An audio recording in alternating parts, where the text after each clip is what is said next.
The smallest act of courage is often witnessed by the person who needs it most. Ryan Mercer never imagined that buying 2 cups of hot chocolate on a chilly autumn morning would become the moment that quietly reshaped his life. Like every weekday, he parked his aging pickup truck outside Maple Street Coffee before taking his 8-year-old daughter to school. The maple leaves drifted lazily across the sidewalk, covering the pavement in shades of amber and gold. The cool air carried the comforting scent of roasted coffee beans, cinnamon pastries, and the promise of another ordinary day. Ryan worked long hours as a construction foreman. His hands were rough, his boots were worn, and every dollar he earned had a destination before it ever reached his wallet. Still, he had made one promise after losing his wife years ago: no matter how difficult life became, his daughter would never feel unloved. That promise lived in small routines: the morning walk to their favorite coffee shop, shared laughter over oversized muffins, and the quiet conversations that reminded them both they were never truly alone. Lucy skipped ahead toward the entrance, her bright smile warming the crisp morning more than the rising sun ever could. "Can I get the marshmallow hot chocolate today?" she asked hopefully. Ryan smiled. "You ask every Tuesday. And sometimes you say yes." He laughed softly. "Then today must be one of those lucky Tuesdays." Inside, the cafe buzzed with familiar sounds. Milk steamed behind the counter. Friends greeted each other before work. Students typed on glowing laptops.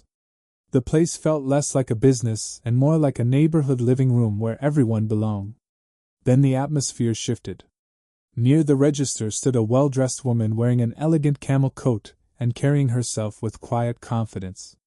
She had noticed that an elderly customer had accidentally left a leather wallet beside the condiment station. Without hesitation, she picked it up and hurried after him. Before she could explain, another customer stepped forward. "Hey! What do you think you're doing?" The room became strangely silent. "She just grabbed that wallet." Several people turned immediately. No one asked a question. No one looked for an explanation. The elderly man appeared confused, staring at both strangers while uncertainty spread through the cafe. The woman opened her mouth to speak, but the accusations came faster than her words. "I saw her pick it up. She was trying to walk away. She should give it back." Ryan watched from across the room. For one brief moment, he considered staying out of it. Life had already taught him that stepping into someone else's conflict often created trouble of your own. Then he felt a small hand slip into his. Lucy looked up at him with calm, sincere eyes. "Dad," she whispered, "what if nobody helps her?" Ryan looked back toward the woman. She wasn't angry. She wasn't shouting.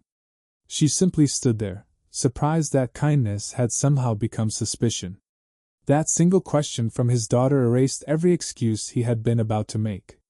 He took a slow breath, released Lucy's hand, and stepped forward through the silent crowd. "Maybe," Ryan said evenly, "before we decide who she is, we should let her finish telling us what actually happened." Every conversation stopped. Every eye turned toward him. And for the first time that morning, the woman looked at someone who had chosen fairness before judgment. The silence lingered for only a heartbeat before the elderly man instinctively reached for the wallet in the woman's hands. His weathered face softened with relief the moment he recognized the worn leather case. "Oh goodness, that's mine," he said, letting out a nervous laugh. "I must have left it by the sugar station." The woman smiled gently and handed it back without hesitation.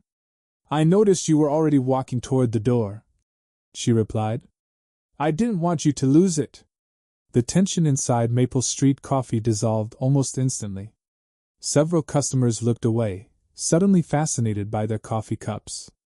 Others quietly returned to their conversations, pretending they had never rushed to judgment. No one offered an apology. Ryan noticed the disappointment that briefly crossed the woman's face. It wasn't anger. It was something quieter. The kind of sadness that comes from realizing how quickly strangers can assume the worst. Lucy tugged lightly on her father's sleeve. "I'm glad you said something," she whispered. Ryan smiled at her. "I'm glad you reminded me." The woman turned toward them. Thank you, she said sincerely. You didn't know me, but you still gave me the chance to explain. Ryan shrugged with an easy smile. My daughter deserves the credit. Lucy blushed. I just thought it wasn't fair. The woman knelt slightly until she was at Lucy's eye level. The world could use more people who think like you. Before Ryan could answer, their drinks were called from the counter. He picked up Lucy's steaming hot chocolate and his black coffee while the woman collected her own order. For a brief second, their eyes met again. There was no dramatic music. No grand introduction. Only two strangers sharing a quiet understanding before heading back into separate lives. Have a good day, Ryan said. You too, she replied warmly. Outside, the cool autumn breeze carried leaves across the sidewalk as Ryan and Lucy climbed into the old pickup truck. Lucy buckled her seatbelt before looking at her father. Dad? Yeah? Do you think that lady is okay? Ryan started the engine. I think she will be. Then, after a thoughtful pause, he added, Sometimes people remember kindness longer than we realize. Lucy smiled and looked out the window as the truck disappeared into the morning traffic. Within 20 minutes, Ryan was standing on a busy construction site across town. Steel beams rose above unfinished concrete walls while heavy equipment echoed through the crisp autumn air. His workday quickly swallowed every thought of the strange encounter at the coffee shop. Schedules needed attention. Safety inspections had to be completed. Deliveries arrived late as usual. For Ryan Mercer, life rarely left room to dwell on chance meetings. Across the city, however, another vehicle pulled beneath the towering glass entrance of Langford Global Holdings. A sleek black sedan came to a smooth stop. The driver stepped out first, opening the rear door with practiced precision. The same woman from the coffee shop quietly emerged, adjusting her camel coat. Before walking toward the entrance. Inside the lobby, conversations immediately stopped. Executives who had been speaking moments earlier straightened their posture. Receptionists stood. Security officers nodded respectfully. One by one, dozens of employees greeted her. Good morning, Ms. Langford. Welcome, Ms. Langford. The board is waiting upstairs. Victoria Langford acknowledged each greeting with calm professionalism, yet her thoughts remained somewhere entirely different. Not in the boardroom. Not with quarterly reports. But in a small neighborhood coffee shop where a tired single father had chosen fairness over assumptions, and where a little girl's simple question had reminded everyone what real character looked like. 3 days passed, and neither Ryan Mercer nor Victoria Langford expected their paths to cross again. Life settled back into its familiar rhythm. Ryan woke before sunrise each morning, packed Lucy's school lunch, tied her backpack, and spent long hours managing crews on the construction site. Every evening ended the same way, with homework spread across the kitchen table, frozen dinners made a little better with extra seasoning, and bedtime stories that Lucy insisted he never skip, no matter how tired he looked. To Ryan, happiness had never been about having everything. It was about making sure Lucy never noticed how much they went without. Across the city, Victoria's days looked entirely different. Her calendar was filled with board meetings, investor calls, interviews, and endless reports that measured success in percentages and profit margins. Yet despite the polished offices and private elevators, her thoughts continued drifting back to one unexpected moment inside Maple Street Coffee. Not because someone had recognized her. No one had. For perhaps the first time in years, she had been treated as nothing more than another stranger. And one stranger had chosen kindness over assumption. That memory stayed with her. Late Friday afternoon, Victoria entered the executive conference room on the top floor of Langford Global Holdings. A digital map of Brookside District filled the massive screen. Rows of aging brick buildings. Small family businesses. A public library. An elementary school. A neighborhood park. The presentation began. Our redevelopment proposal would replace approximately 6 city blocks with a mixed-use commercial complex. One executive explained confidently. Luxury apartments, office towers, retail space, and underground parking. Another executive smiled. Projected profits exceed every comparable project we've completed in the past decade. Slides continued changing. Revenue forecasts. Construction phases. Projected returns. Everything looked flawless. Then Victoria asked a simple question. How many families currently live there? The room became quiet. One executive glanced at his notes. Approximately 300. And how many locally owned businesses? 27. What happens to them? Another brief silence. They'll receive relocation assistance. Victoria studied the photographs displayed across the screen. Children playing basketball. A neighborhood bakery. An aging coffee shop sitting quietly on the corner. Maple Street Coffee. She recognized it immediately. Her eyes rested there a little longer than anyone noticed. The presenter continued enthusiastically. The neighborhood is economically underperforming. Redevelopment represents the highest value use of the land. Victoria didn't answer immediately. Instead, she quietly closed the presentation folder in front of her. I want to visit the community before we approve anything. Several executives exchanged uncertain looks. Our research team has already completed multiple assessments. I'm sure they have. But numbers don't introduce themselves. The room fell silent again. They don't tell me who eats breakfast there. They don't tell me where children walk after school. And they certainly don't tell me what a community means to the people who built their lives there. No one challenged her. The meeting ended with a postponed vote. Meanwhile, on the opposite side of the city, Ryan received an unexpected phone call from the construction company that employed him. Ryan, his supervisor said, City Hall is holding a public planning meeting next Tuesday. Ryan frowned. What does that have to do with us? They're discussing Brookside District. Since you've worked on several neighborhood restoration projects, they want a local representative to attend. Ryan looked toward the familiar streets outside the construction trailer. Brookside wasn't just another neighborhood. It was home. I'll be there, he answered. He had no idea that, across the same meeting room only a few days later, he would come face to face with the woman from the coffee shop once again. Only this time, she wouldn't be standing in line with an ordinary cup of coffee. She would be sitting at the head of the table. Tuesday arrived beneath a gray autumn sky. A cool breeze carried leaves across the steps of Brookside City Hall as residents slowly filled the public meeting room. Small business owners sat beside retired teachers. Young parents held folders filled with handwritten notes. Elderly couples quietly whispered about rumors they had heard for weeks. No one knew exactly what the future would look like. They only knew someone else was preparing to decide it. Ryan Mercer adjusted the collar of his navy work jacket before taking a seat near the front. He wasn't a politician or a public speaker. He was simply there because he loved the neighborhood where his daughter was growing up. Lucy had hugged him before school that morning. Just tell them the truth, Dad. He smiled at the memory. Sometimes 8-year-olds offered the best advice. Across the room, a side door opened. Several executives entered first, carrying tablets and presentation folders. Then Victoria Langford walked in. She wore a tailored charcoal coat over an ivory blouse, her expression composed yet thoughtful. Unlike everyone else in the room, she wasn't studying the architectural drawings projected on the large screen.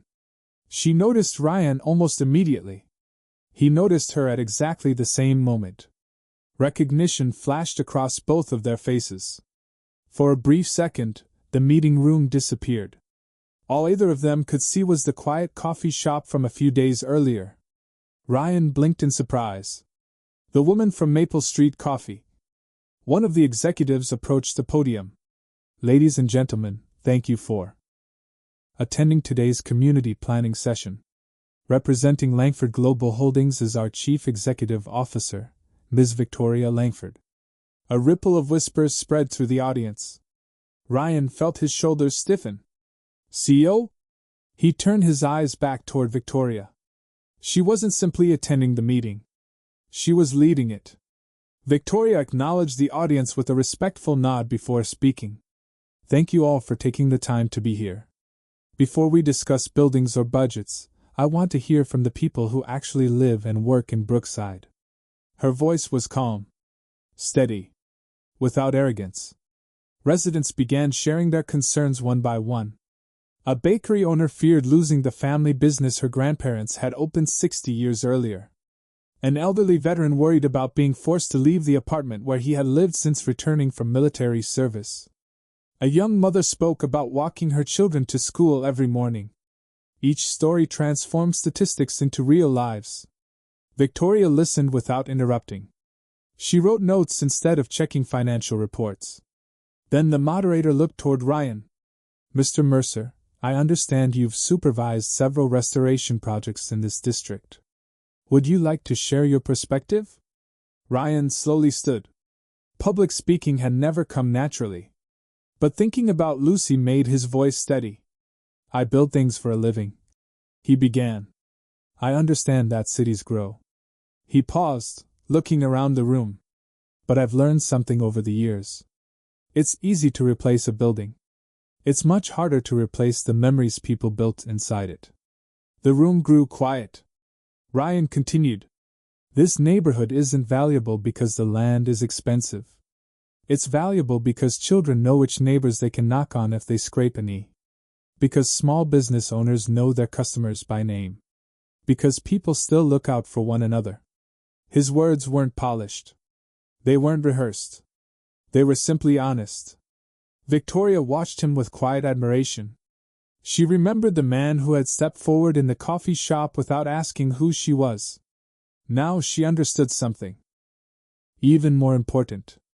He defended communities the same way he defended strangers, with fairness, humility, and courage. As the meeting ended, residents slowly filtered toward the exits. Ryan gathered his notes, expecting to leave unnoticed. Instead, he heard a familiar voice behind him. Mr. Mercer. He turned. Victoria stood only a few feet away, offering the same warm smile she had worn in Maple Street Coffee. I was hoping we'd meet again, she said softly. This time, Ryan replied with a small smile. I suppose introductions are long overdue. Ryan smiled politely and extended his hand. Ryan Mercer. Victoria shook it with the same calm confidence she carried throughout the meeting. Victoria Langford. There was no trace of corporate formality in her voice now. I've wanted to thank you properly, she said. The other morning at the coffee shop, you made a difficult situation much easier than it could have been. Ryan shrugged. I only thought people deserved to hear the whole story. Victoria smiled. That answer doesn't surprise me. For a moment, they stood among the last few people leaving City Hall. Volunteers folded chairs while maintenance workers collected empty coffee cups. Outside, the afternoon sun finally broke through the clouds, casting warm light across Brookside's old brick buildings. Victoria glanced toward the neighborhood visible through the windows. Would you mind showing me around? Ryan looked surprised. The presentation covered most of it. It covered numbers, Victoria replied gently. I'd like to see the people. He studied her for a second. Most executives would have climbed into a waiting car and returned to their offices. She was asking to walk. All right, Ryan answered. If you don't mind comfortable shoes. She laughed softly. I think I can manage. They left City Hall together and crossed the quiet streets of Brookside. Their first stop was Maple Street Coffee. The owner, Mrs. Alvarez, greeted Ryan with a cheerful wave before noticing Victoria. Back again? She asked with a smile. Victoria nodded. This place has become strangely important to me. Mrs. Alvarez served two coffees without asking Ryan what he wanted. The usual? You know me too well. As they walked again, Ryan pointed toward the small businesses lining the street. That bookstore has survived 3 recessions. He gestured farther down. The barber there gives free haircuts before every school year. A little farther ahead, an elderly man swept the sidewalk outside his hardware store. He refuses to retire because he says people still need someone who knows the difference between helping and selling. Victoria listened far more than she spoke. No assistants followed behind them. No cameras documented the visit. Only ordinary conversations filled the afternoon. At the neighborhood park, children chased one another across the playground while parents watched from nearby benches. Ryan smiled as he watched them. Lucy learned to ride her bike right over there. Victoria followed his gaze. She must be proud of her dad. Ryan chuckled. I hope so. She reminds me every day that I'm still learning. Victoria looked thoughtful. My father used to say leadership wasn't measured by how many people worked for you. Ryan glanced toward her. What measured it? How many people trusted you when you had nothing to offer them? The words lingered between them. They reached the public library just as a group of elementary students poured through the front doors, laughing as they carried stacks of borrowed books. Ryan watched them disappear down the sidewalk. If Brookside disappears, he said quietly, those kids won't just lose buildings. They'll lose the place where they grew up. Victoria didn't answer immediately. Instead, she looked around with new eyes. The bakery wasn't simply a business. The library wasn't merely a public service. The park wasn't empty land waiting for development. Every corner carried someone's memory. Every building held a story. As the afternoon drew to a close, Victoria realized something no financial report had ever shown her. The greatest value inside Brookside could never be calculated on a balance sheet. And for the first time since the redevelopment proposal had landed on her desk, she wasn't thinking about profit. She was thinking about what would be lost if people like Ryan Mercer no longer had a place to call home. Sometimes the hardest battle isn't against the people outside your company, it's against the people sitting across your own boardroom table. The morning after her walk through Brookside, Victoria Langford entered the executive floor carrying nothing but a leather notebook filled with handwritten observations. No financial projections. No revised profit estimates. Only names, conversations, and memories. The board meeting began promptly at 9. One executive clicked to the next slide. Our redevelopment schedule remains on track. If approved today, demolition can begin within 60 days. Victoria remained silent. Another board member leaned forward. After your neighborhood visit, I assume we're ready to move ahead. She calmly closed the presentation. No. The room froze. I've decided we need to reconsider the entire proposal. Confused glances circled the table. Our analysis demonstrates maximum shareholder value. Our analysis, Victoria replied quietly, never measured community value. Several executives shifted uncomfortably. One of the senior directors, Richard Halston, folded his hands together. Victoria, with respect, emotions cannot drive billion-dollar decisions. She met his gaze without raising her voice. I'm not talking about emotions. I'm talking about facts your reports never included. She opened her notebook. There are 27 family-owned businesses. More than 300 residents. An elementary school that has served the neighborhood for nearly 70 years. A public library where children gather every afternoon. She paused. And a community that still knows one another by name. Richard exhaled impatiently. Communities relocate. Relationships don't. The room became silent again. Richard finally spoke. If we abandon this project, investors will ask difficult questions. Victoria nodded. Then we'll give them honest answers. When the meeting ended, several executives quietly left. Richard remained behind. Once the conference room emptied, his polite expression disappeared. You've changed your mind because of one walk through an old neighborhood. Victoria gathered her notebook. I changed my mind because I finally saw what the reports failed to show. Richard crossed his arms. You're risking billions. No, she answered. I'm protecting something money can't replace. Meanwhile, across town, Ryan arrived at the construction site expecting another ordinary workday. Instead, his supervisor handed him a thick envelope. It came from City Hall. Inside were preliminary redevelopment documents. Ryan frowned as he flipped through dozens of pages. Something immediately caught his attention. According to the reports, several apartment buildings were listed as abandoned. Ryan knew every one of them. Families still live there. Another section claimed 2 local businesses had already agreed to relocate. He had spoken with both owners only days earlier. Neither had signed anything. His expression hardened. The documents weren't simply incomplete. They were wrong. That evening, Ryan drove to Brookside carrying copies of the reports. Almost by instinct, he stopped outside Langford Global Holdings. He doubted anyone would allow an ordinary construction foreman inside.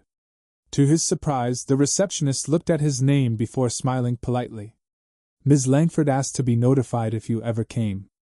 Minutes later, Victoria stepped into the lobby. She immediately noticed the concern on Ryan's face. What happened? Without a word, he handed her the folder. Victoria read the first few pages. Then the next.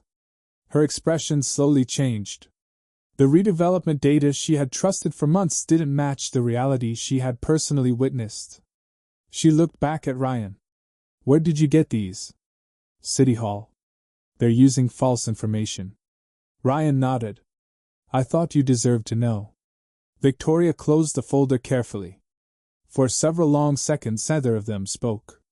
Then she looked him directly in the eyes. It appears, she said quietly, that someone wants this project approved before anyone discovers the truth. For the first time since they met, Ryan and Victoria realized they were no longer standing on opposite sides of the same issue. They were standing on the same side of a much larger fight. The truth has a quiet way of changing everything. Victoria spent the next 48 hours doing something few CEOs ever found time to do. She verified every page, every address, every claim. Instead of relying on summaries prepared by executives, she requested the original inspection records, property surveys, and city correspondence. The deeper she looked, the more inconsistencies she found. Buildings labeled as vacant were occupied. Businesses marked as relocated remained open. Maintenance reports had been selectively omitted to make neighborhoods appear beyond repair. By Thursday evening, her desk was covered with stacks of documents connected by handwritten notes. One conclusion became impossible to ignore. The redevelopment proposal had been built on incomplete, and in several cases, misleading, information. The following morning, Victoria called an emergency board meeting. Every director attended. Richard Halston entered confidently, believing the discussion would simply calm investor concerns. Instead, Victoria projected 2 photographs onto the large screen. The first came from the redevelopment report. It showed a neglected playground with faded equipment and empty benches. The second had been taken only 3 days earlier during her walk with Ryan. The same playground was filled with laughing children. Parents sat nearby talking while volunteers planted flowers along the fence. The room became silent. Victoria calmly changed to the next slide. A hardware store listed as permanently closed. Then a recent photograph. The owner stood outside greeting customers. Another slide. An apartment building marked abandoned. Then utility records confirming dozens of families still lived there. She allowed every image to speak before she did. Our decision has been guided by information that does not reflect reality. Richard leaned forward. Those are isolated discrepancies. Victoria slid a thick folder across the table. There are 73 documented discrepancies. No one reached for the folder immediately. Richard finally opened it. As he turned each page, the confidence on his face slowly disappeared. The evidence was difficult to dispute. 1. Director quietly asked. How did we miss this? Victoria answered honestly. We trusted reports more than people. The words settled over the room. For several moments, no one spoke. Finally, Richard cleared his throat. If this information becomes public, investors may question our oversight. Victoria looked directly at him. They should. Another director asked quietly. What are you proposing? Victoria stood. I propose canceling the current redevelopment plan. A ripple of surprise moved across the table. In its place, we'll create a restoration partnership with the community. We'll preserve local businesses, renovate existing housing, improve parks, schools, and public spaces. We'll invest with the neighborhood instead of replacing it. Silence followed. Then one director slowly raised her hand. I support the proposal. Another nodded. So do I. One after another, hands rose around the table. Richard looked around the room. He realized the vote had already shifted. After a long pause, he quietly lowered his eyes. I withdraw my objection. The motion passed unanimously. That afternoon, Victoria left the office without notifying the media. She drove directly to Brookside. Ryan was finishing work with a volunteer crew repairing benches in the neighborhood park. He looked up as she approached. The expression on her face told him everything before she spoke. It's over, she said. Ryan set down his toolbox. What happened? Victoria smiled. The redevelopment plan is gone. For a brief moment, Ryan simply stood there. Then he let out a slow breath he hadn't realized he had been holding. Children continued laughing nearby. Hammers echoed softly from volunteers repairing the playground. Life carried on as if nothing extraordinary had happened. Perhaps that was the greatest victory of all. Some of the most important battles end without applause. They end with ordinary people being allowed to keep living ordinary lives. Victoria looked across the neighborhood. If you hadn't brought me those documents, she said quietly, I might never have known the truth. Ryan shook his head with a gentle smile. You already wanted to listen. She looked toward the playground where children chased one another beneath the golden autumn sun. Sometimes a community isn't saved by the most powerful person in the room. Sometimes it's saved because one ordinary father chooses to speak up, and someone powerful chooses to listen. Good decisions do more than solve problems. They create opportunities for other people to build something better. Within weeks of the board's unanimous vote, Brookside began changing, not through demolition, but through restoration. Scaffolding appeared beside aging brick buildings instead of wrecking equipment. Painters replaced broken signs with fresh colors. Electricians upgraded old wiring. Landscapers planted rows of young maple trees along sidewalks that had been cracked for decades. The neighborhood remained recognizable. Only stronger. Victoria kept her promise. Langford Global Holdings established a community partnership fund that offered low-interest renovation grants to local businesses and homeowners. Instead of forcing families to leave, the company invested in helping them stay. The announcement surprised financial analysts. It inspired the residents. One Saturday morning, volunteers gathered in Brookside Park for the largest community workday the neighborhood had organized in years. Construction workers, teachers, college students, retirees, small business owners. Everyone arrived carrying something. Paintbrushes, gardening gloves, ladders, boxes of flowers. Ryan stood near the entrance assigning projects with the quiet confidence he used on every construction site. Only this time, nobody was being paid. They had simply shown up because they cared. Lucy skipped beside him carrying a small bucket of flower bulbs almost as big as she was. Dad, she whispered excitedly. Look who's here. Ryan turned. Victoria walked across the park wearing blue jeans, a light jacket, and work gloves. There were no security guards. No photographers. Only a small shovel resting on her shoulder. Ryan couldn't help smiling. I wasn't sure billionaires planted flowers. Victoria laughed. I wasn't sure construction foremen believed they did. Lucy ran over before either adult could continue. We saved you a spot. Victoria accepted the tiny shovel Lucy proudly handed her. I wouldn't miss it.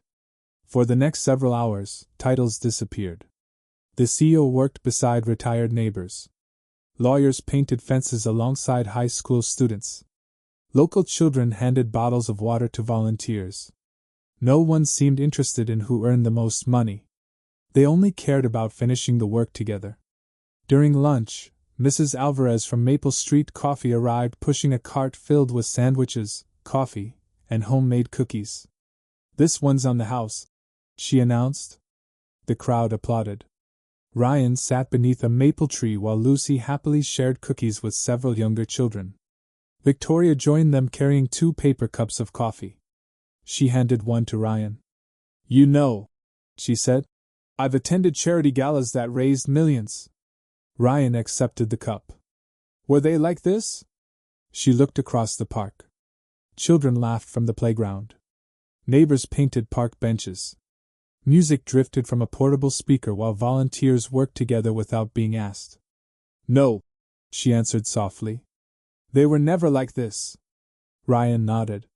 "Sometimes people don't need someone to rescue them. They just need someone to believe they're worth investing in." Victoria smiled. "I think you taught me that." Lucy looked up from her cookie. "I think everybody helped." Ryan and Victoria exchanged amused glances. Leave it to Lucy to find the simplest truth. As the afternoon sun settled lower in the sky, the renovated playground reopened. Children rushed toward the swings and climbing frames, their laughter echoing through the park. Parents watched from freshly painted benches surrounded by flowers planted only hours earlier. Victoria quietly stepped back, watching the celebration from a distance. No speeches had been prepared. No ribbon-cutting ceremony had been organized. The reward wasn't recognition. It was watching an entire community reclaim a future that had almost been taken away. Standing beside her, Ryan looked across Brookside with quiet satisfaction. Some buildings had been repaired. Others still waited their turn. But hope had already returned. And once hope begins rebuilding a neighborhood, even the oldest foundations can become strong enough to carry another generation. 1 year later, the first leaves of autumn drifted once again through Brookside. Some seasons return looking exactly the same. People rarely do. Maple Street coffee was busier than ever. Fresh paint brightened its brick walls, flower boxes rested beneath every window, and laughter spilled through the open front door before the morning rush had even begun. Inside, Mrs. Alvarez smiled as familiar customers filled their usual tables. The neighborhood still felt like home. Only now, it carried a little more confidence. Ryan Mercer stepped inside holding the hand of a much taller Lucy. At 9 years old, she insisted she was old enough to carry both of their hot chocolates without help. Ryan still carried one anyway. Some habits never changed. Mrs. Alvarez greeted them with a grin. "Your table's waiting." Ryan laughed. "I think you've spoiled us. You've earned it." Before they could sit down, the front door opened again. Victoria Langford walked inside wearing a simple navy coat and carrying no briefcase. No assistants followed her. Nobody announced her arrival. To most customers, she had simply become another familiar face. Lucy waved enthusiastically. "Victoria!" Victoria smiled immediately. "There you are." She handed Lucy a neatly wrapped package. "I remembered someone has a birthday next week." Lucy's eyes widened. "You remembered?" "I had it written in my calendar." Ryan shook his head with a smile. "She's been counting down for months." Lucy carefully placed the gift beside her chair without opening it. "My dad says the best surprises are worth waiting for." Ryan raised an eyebrow. "I've said that?" Lucy nodded confidently. "You say lots of smart things." Victoria laughed. "I believe her." They settled around the same table where their story had quietly begun 1 year earlier. For a few moments, they simply watched the neighborhood through the large front window. Parents walked children to school. Cyclists passed beneath growing maple trees. The bookstore opened its doors. The hardware store owner swept the sidewalk exactly as he had every morning for years. Life continued. Not because someone rescued Brookside. Because people chose to protect it together. Victoria wrapped her hands around a cup of coffee. "You know," she said softly, "before I met you, I believed leadership meant having the right answers." Ryan looked out the window. "And now? I think it begins with asking better questions." Ryan nodded. "I learned something too." She looked at him. "I spent years trying to teach Lucy how to become a good person." He smiled toward his daughter. "Turns out she was teaching me." Lucy looked up from her hot chocolate. "What did I teach you?" Ryan reached over and gently squeezed her shoulder. "That helping someone shouldn't depend on who they are. It should depend on who we are. Lucy smiled as though the answer had been obvious all along. Outside, a young man hurried across the street to help an elderly woman gather groceries she had accidentally dropped. No one applauded. No cameras appeared. The moment lasted only a few seconds. Yet Ryan, Victoria, and Lucy all noticed it. Victoria smiled quietly. It keeps spreading. Ryan followed her gaze. Kindness usually does. The little coffee shop grew louder as more neighbors arrived, filling the room with ordinary conversations about school, work, birthdays, and weekend plans. Exactly the kind of ordinary life that had once come so close to disappearing. Ryan lifted his cup. To Brookside. Victoria raised hers. To second chances.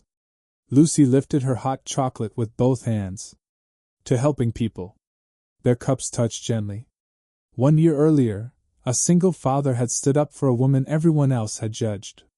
He had no idea she was a billionaire. In the end, that was never the part of the story that mattered. What mattered was that kindness had recognized kindness long before either of them knew each other's name. And sometimes, that is how the strongest foundations are built.